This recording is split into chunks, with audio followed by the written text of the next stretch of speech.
and this is the astrological forecast for the sign of Gemini for 2025. To be honest, folks, compared to most of the other signs of the zodiac, this is going to be a relatively quiet year, although the way the year is starting off, you might be forgiven for disagreeing with me. Certainly, it's appropriate to say that the second half of this year is going to be much more beneficial and supportive than the first half. So let's get a few of the basics out of the way, and then we'll look at the challenges, and then we'll look at the positives. The basics of this are, we start off with the annual new moon in Gemini, which this year will take place on the 27th of May, at the very start of Gemini, about 6 degrees of Gemini. This is relatively low key. It's not aspecting any other planets in a significant or serious way, so I don't see this as a major problem for the vast majority of you. The full moon in Gemini, which will be on the 20th of December, is a different story. This will be at the end of Gemini, and this full moon will be squaring Saturn and Neptune. Saturn and Neptune have been a bugbear for many of you. Neptune for a very long time, like 12 to 13 years, and Saturn in the last year and a half to 2 years.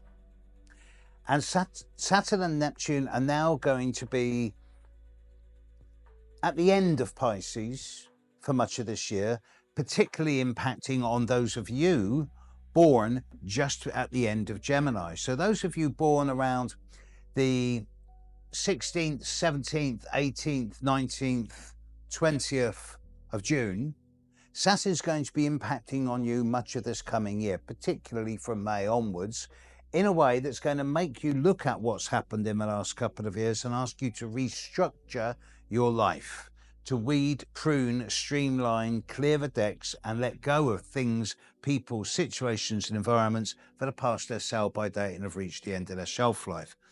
And it's more complicated because Neptune, which has been squaring the Sun, of those of you born around the 18th, 19th, and 20th of June in this last year, that is still going on at the start of 2025, clearing by March, April, but then ongoing squaring the Sun of those of you born around the 20th and 21st of June for the rest of 2025, resulting in feelings of fatigue, confusion, nebulousness, a dreamy, more uncertain way of seeing the world.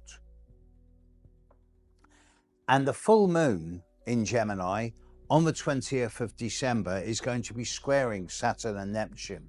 So I do suggest to many of you that the period of the Gemini full moon on the 20th of December 2025 is in many ways a kind of permanent and final conclusion to the last 2.5 to 3 years of uncertainty, tiredness, restriction and limitation, which is no comfort to those of you who are listening to this at the start of 2025, but it does give you a time frame to which you can work with. By the end of 2025, all of you are going to be clear of the influences of both Saturn and Neptune. Mercury will be whizzing through Gemini. It's going to be there for the shortest period of any sign in 2025, from the 26th of May to the 8th of June. It's going to be at its fastest during this time. And Venus will be with you from the 4th to the 31st of July. I find this difficult to be worried about. And Mars is not touching Gemini in any direct way during 2025. It's not going to be in your sign. The Saturn-Neptune conjunction at the end of Pisces will hit those of you born around the 16th to the 21st of June, particularly those of you born on the 20th and 21st of June, in a way that is going to be tiring and creating uncertainty about the long term. So I would not recommend large-scale major changes, of course, for those dates over the coming year. But it's also going to be affecting those of you born at the very start of Gemini in a very favorable way. And here we get to the good bit. Those of you born on the 20th, 21st, 22nd of May, you're some of the most fortunate people on the planet over this coming year. You will have Neptune sextiling your sun.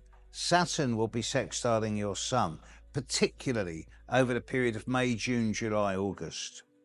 You will also have Pluto trining your sun, bringing a much greater degree of psychological depth, stamina, and resilience.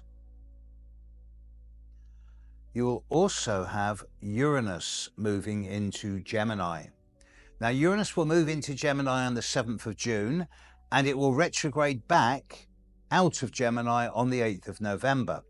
But during this 4-month period, you're going to get a taste of what's coming up in the next few years. Uranus likes being in Gemini. Gemini is fast of mind. It's fleet. It's very flexible and adaptable. Uranus deals with change and the future.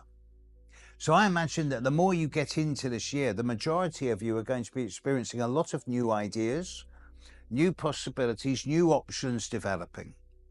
And it is the business of the future to take chances.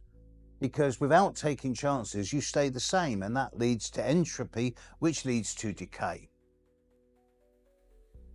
There is also the seemingly added advantage of having Jupiter in your sign in the first 22-23 weeks of the year. Jupiter is in Gemini until the 6th of June. This is going to be impacting on those of you born from, from about, say, the 3rd of June, 4th of June onwards. And it's going to bring some inflated and exaggerated, but hopefully also positive and growthful experiences into your life. But Jupiter doesn't really like being in Gemini because Gemini deals with the logic and the rationality, whereas Jupiter deals with the big picture, the philosophy, the ideas behind the words. So it can be a bit of a gas bag. So for all of you in the first 4 or 5 months of the year, beware of cheap words. Words are easy. Actions speak louder than words. So for many people, I would suggest your mantra, at least in the first through to the 9th of June, should be, don't tell me what you're going to do, tell me when you've done it. Jupiter leaves Gemini on the 6th of June, and after that, the pressure's off.